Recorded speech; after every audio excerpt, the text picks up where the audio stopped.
Hi guys, welcome back to ChemOrgChem. In our last lecture, we built the complete mechanism of Wacker oxidation, the catalytic cycle, series of example and followed by practice problems. Today, we put the theory to the test. So this is pure problem solving session. So 5 previous years question such as 2 from CSIR-NET and 3 from GATE exam all built around the Wacker oxidation.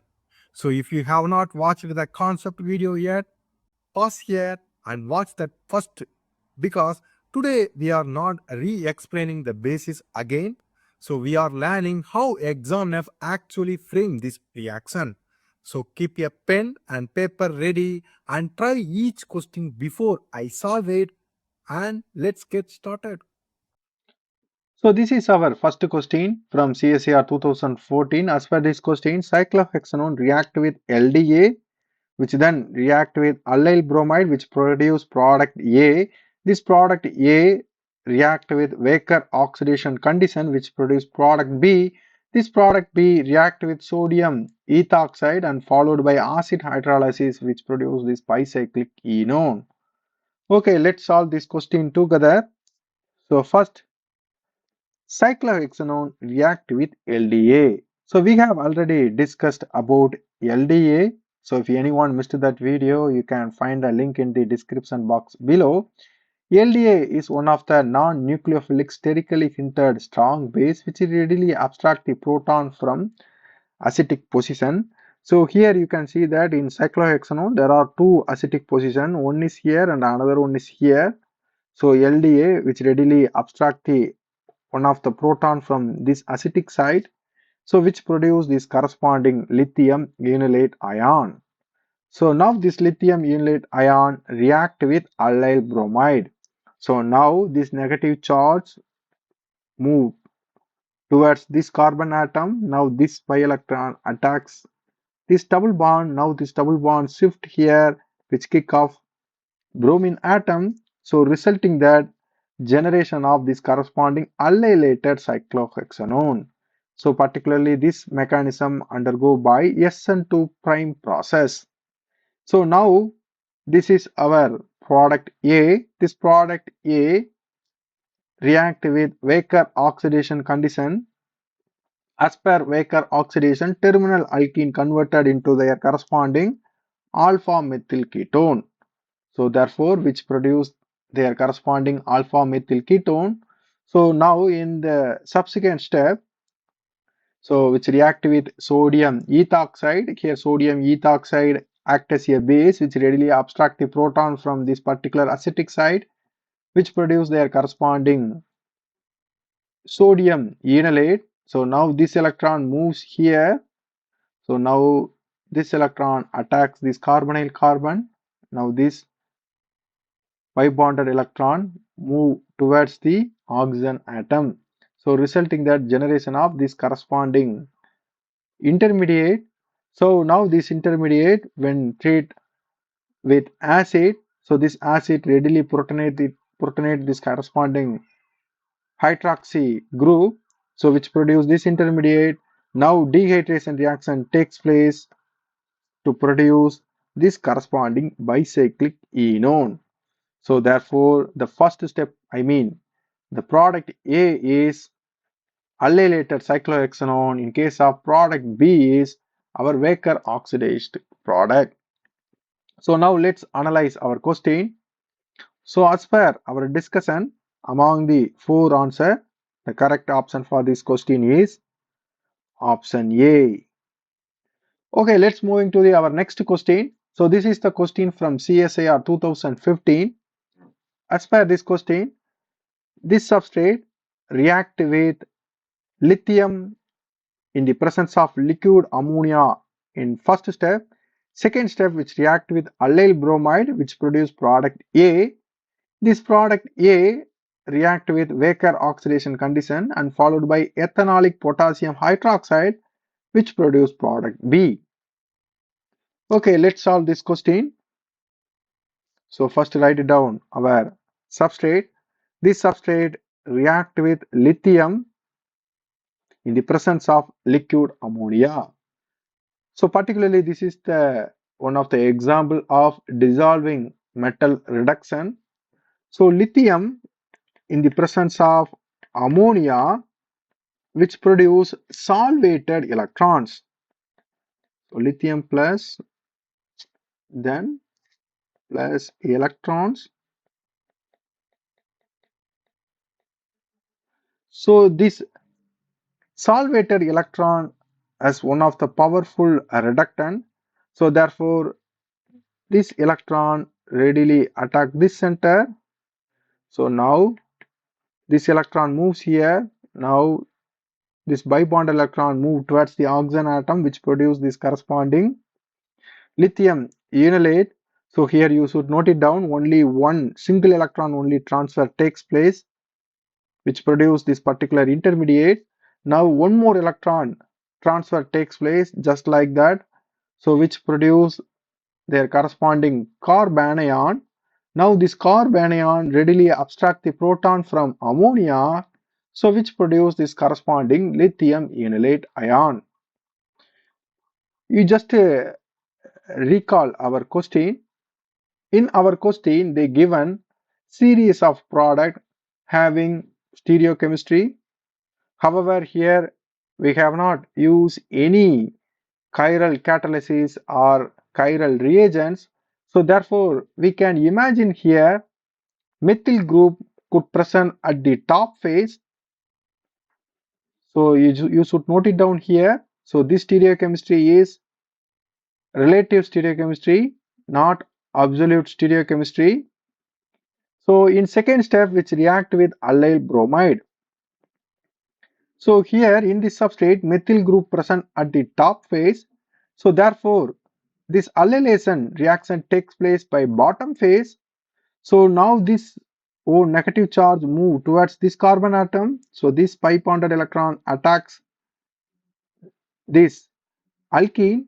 So now this pi bond shift here, which kick off bromine atom. So particularly this reaction undergo by SN2 prime mechanism. So which produce their corresponding allylated product.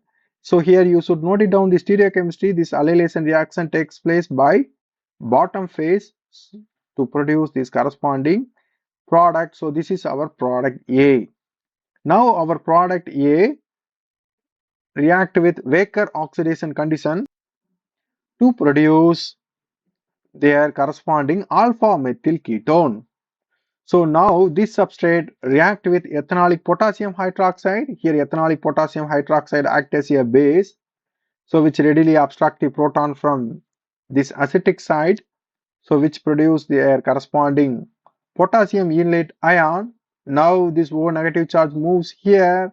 Now this pi electron attacks the carbonyl carbon, so resulting that generation of this particular intermediate. In next step, which readily undergo dehydration reaction, which produce their corresponding bicyclic enone. So here you should note it down the stereochemistry, particularly this group present at the bottom phase, which means that so one of the hydrogen atom this particular side present at the top phase. So when you redraw this structure, so you will get like this. So this is our final product B. As per our discussion, among the four answers, the correct option for this question is option D.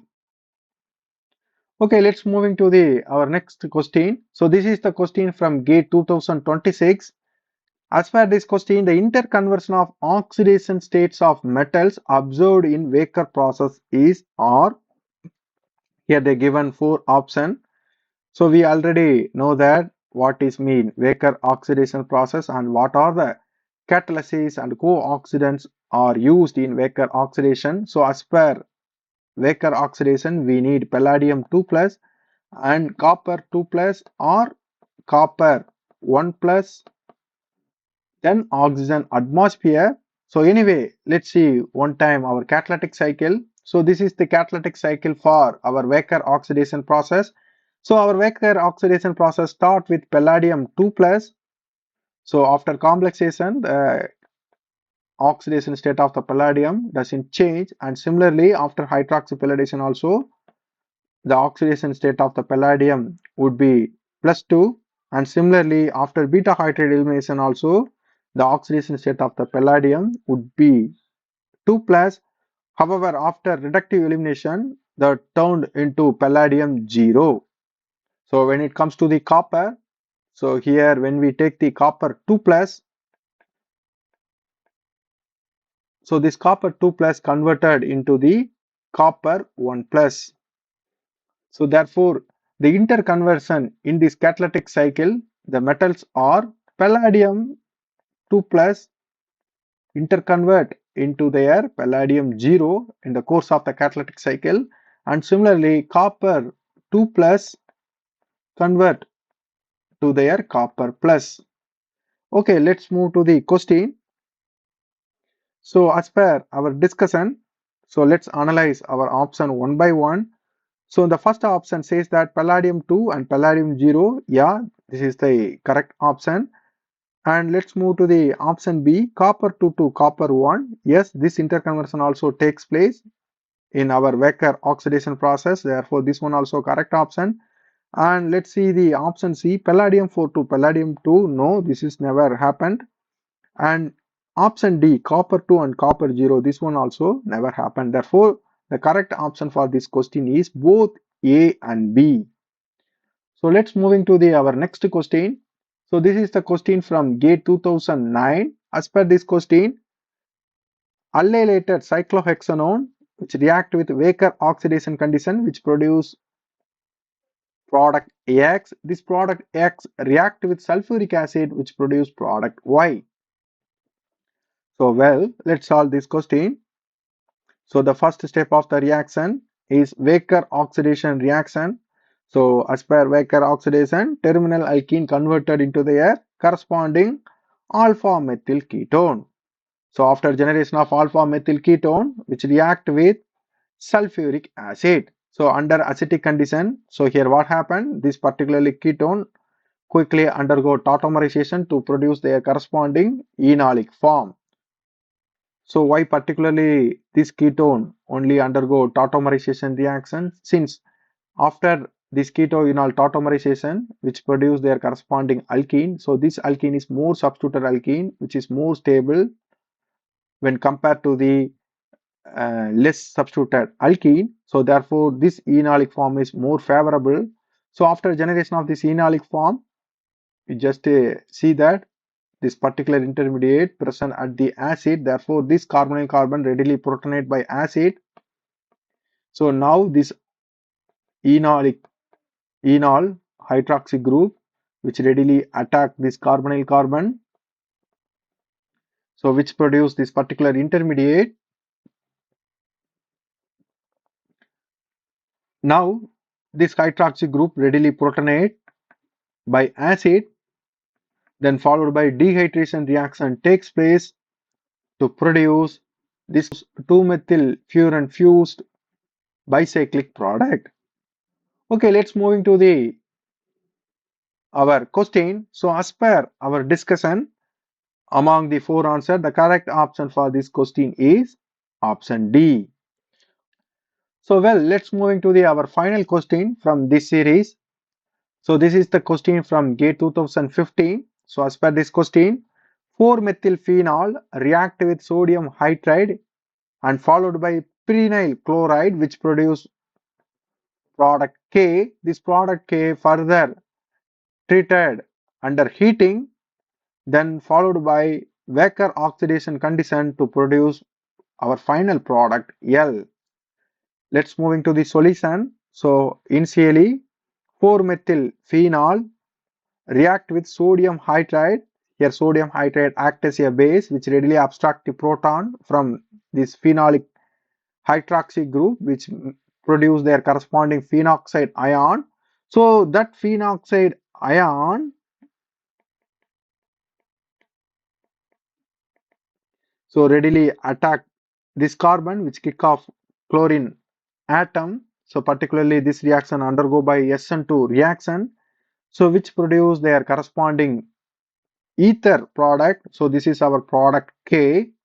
So this particular ether when we treat by heating, so which undergo Claisen rearrangement reaction, So you just see that this oxygen lone pair of electron when moved towards this aromatic ring system, now this pi electron attack this alkene. So now this pi electron shift here.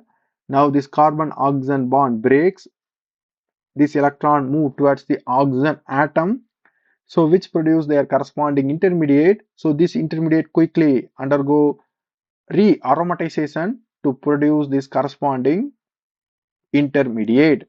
So now this intermediate react with Wacker oxidation condition. So as per Wacker oxidation condition, this terminal alkene readily oxidized into their corresponding alpha methyl ketone. So this is our product L. Let's moving to the question. So as per our discussion, among these four answer, the correct option for this question is option B. And that wraps up all 5 previous questions on Wacker oxidation. So notice the pattern. Examiners keep testing the same ideas such as regioselectivity.